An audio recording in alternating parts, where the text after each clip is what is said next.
बिस्मिल्लाहिर्रहमानिर्रहीम। मेरा जिस्म मेरी मर्ज़ी के हवाले से एक अजीब बात आपको सुना रहा हूँ। अजीब, हैरान कुन।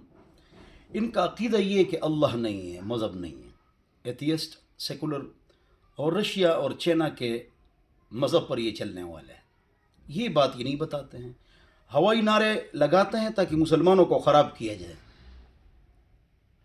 हुज़ूर अकरम सल्लल्लाहु अलैहि वसल्लम ने शादी की हज़रत आयशा रज़ियल्लाहु अन्हा से, तो क्या किसी अरब मुशरिक ने एतराज़ किया है? 1400 साल ये एतराज़ हुआ है? नहीं। क्यों? इसलिए कि उनके रिवाज में था। और परवेज़ी, फितना और एथियस्ट जो मुसलमानों से एथियस्ट हुए हैं, 10-10 जगहों से तलाक़ें ले चुके हैं और खुले ले चुकी हैं अदालतों से, हर दर से मायूस होकर ये लड़कियां हैं, तो ये अल्लाह को नहीं मानते हैं और ये कहते हैं कि कुत्ता और खंजीर खाना जायज़ है। ये उनकी सोच है, कुत्ता और खंजीर खाना जायज़ है। चमगादड़ का सूप पीना जायज़ है इनके नज़दीक, बंदर का सर खाना इनके नज़दीक जायज़ है। ये बातें आपको किसी ने नहीं बताई। अक़ीदा, इबादत पर ये इसलिए तवज्जो नहीं देते हैं इसलिए कि वो मज़हब को मानते ही नहीं हैं। कुछ एथियस्ट होते हैं, कुछ एथियस्ट से मुतासर और इम्प्रेस लोग होते हैं, इनमें वो भी है। और इबादत, अक़ीदा, मुआशरत, उनका कोई कानून नहीं है। बहन भाई, चचा मामू, कज़न, ससुर, सास, बहू, दामाद, फूफी, खाला, इनके नज़दीक उनसे रिश्ता करना जायज़ है। रिश्ते से मुराद इनका रिश्ता होता है बदकारी, इनसे बदकारियाँ जायज़ है इनके नज़दीक। ये तो बताते नहीं असल बातें। हम आज़ाद है, तो किस चीज़ से आज़ाद है आप? क्या आज़ादी चाहते हैं? क्या चाहते हो तुम? जो आज़ाद होती हैं तो उनके नज़दीक मर्द और जानवर का तस्वर नहीं होता है। जिससे भी तुम बदकारी करो, इनका ये भी मौक़िफ़ होता है और है मुआशरत, मईशत। मईशत के हवाले से आपके पास पैसे आ रहे हैं, हमारे यहाँ लिमिट है, ये करो ये न करो। इनके यहाँ ये नहीं है। चाहे आप बदकारी करके पैसे कमाएं, चाहे आप सूद करें, चाहे आप हराम तरीके से, दो आदमी पैसे के लेन देन पर राज़ी हों, चाहे सूद है, हराम है, जुआ है, इनकी नज़दीक जायज़ है। अक़ीदा, इबादत, मुआशरत, मईशत। अखलाक, अखलाक तो हकीकत में सब्र को कहते हैं, लेकिन इनमें बिल्कुल सब्र नहीं है। और आप देखते हैं कि जिन लोगों ने इनको प्यार से समझाया उनके साथ सख्ती की।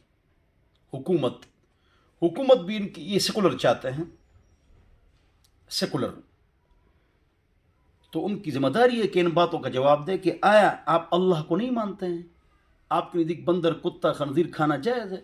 आपकी हाँ शादी किससे जायज़ है, किससे ना जायज़ है, क्या आप बता सकती हैं? इनसे ये क्वेश्चंस किए जाएं, सवालात किए जाएं। बहरहाल जो भी फितना उठता है ना, उसमें शर तो होता है लेकिन खैर भी होता है। आसान तकरहू शैअन व हुवा खैरुल लकुम, इसमें हमारे लिए खैर है, इससे इस्लाम जागता है। ये एक नारा लगाते हैं, नेक उलमा किराम खड़े हो जाते हैं, वो इनको जवाब देते हैं, तो इस्लाम जाग जाता है। मगरिब एतराज़ करे इस्लाम पर या कोई इस्लाम पर एतराज़ करे तो फिर उलमा किराम ज़हन साजी करते हैं, तो लोगों का जहन साफ़ हो जाता है। इससे इस्लाम जागता है, उठता है, तरोताज़ा होता है। जद्दिदू ईमानकुम कैफ़ नुजद्दिदु ईमानना या रसूलल्लाह। तो इस टॉपिक पर किसी ने इस तरह गुफ्तगू नहीं की थी, तो मैंने आपके सामने कर ली। तो अगर कम उम्री में शादी के हवाले से इनका जो मौक़िफ़ गुज़रा है, तो जवाब ये है कि यूरोप, अमेरिका, रशिया और चाइना ये एथियस्ट है, ये अहले किताब है, और ये ख़ुद ये बच्चियाँ और बच्चे भी ये ख़ुद बदकारी के कायल हैं। पहले नारा था हमारा जिस्म हमारी मर्ज़ी, अब ये नारा लगा लिया उन्होंने हमारा जिस्म आपकी मर्ज़ी। तो तुम बदकारी के कायल हो, ज़िना के कायल हो, तो तुम्हें क्या एतराज़ है कम उम्री की शादी पर? अगर औलिया राज़ी हैं तो आपको तकलीफ़ नहीं है, तकलीफ़ नहीं होनी चाहिए।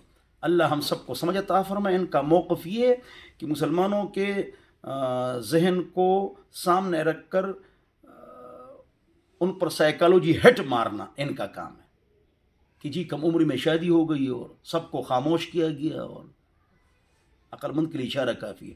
تو تمہیں کیا تکلیف ہے؟ جب عرب نے اعتراض نہیں کیا، 1500 سال اعتراض نہیں ہوا، تو آپ کو کیا تکلیف ہے کہ دن رات آپ جانوروں کے ساتھ بدکاریاں کرتے ہیں اور آپ لوگ آپس میں بدکاریاں کرتے ہیں، آپ کے ہاں رشتوں کی تمیز نہیں ہے، تو آپ کو کیا تکلیف ہے؟